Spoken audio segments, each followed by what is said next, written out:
C'est sous un ciel contrasté, mêlé de soleil, d'averses et de vent, que nous rencontrons Catherine Poulain dans son repère au parfum de bout du monde.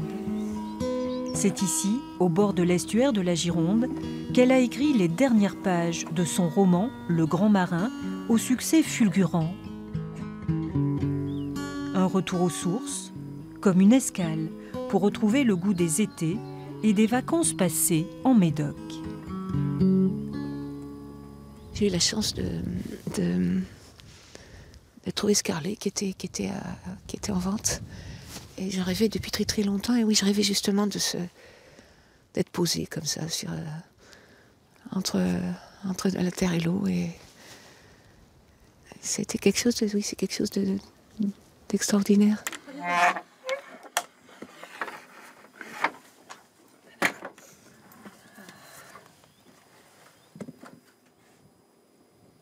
J'y dors parfois.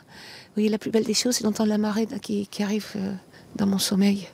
Alors parfois, elle arrive, on l'entend de loin, enfin je l'entends de loin, et parfois c'est juste un petit chuchotis, un petit clapotis.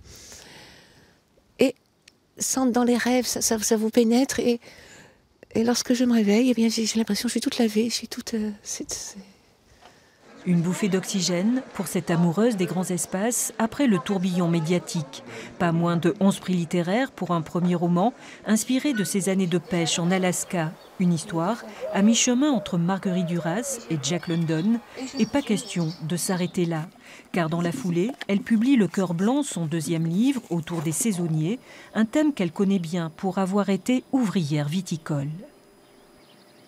Là, je parle de certains saisonniers qui, eux, sont des nomades, qui bougent avec les saisons. Le travail est le même, bien sûr, mais c'est un peu comme la pêche. Et bien d'autres projets sont en cours dans sa petite maison médocaine, remplie de manuscrits et de carnets de notes, pour nourrir les romans à venir, bien à l'abri de sa soudaine célébrité. La notoriété, je n'y crois guère. L'essentiel est ailleurs.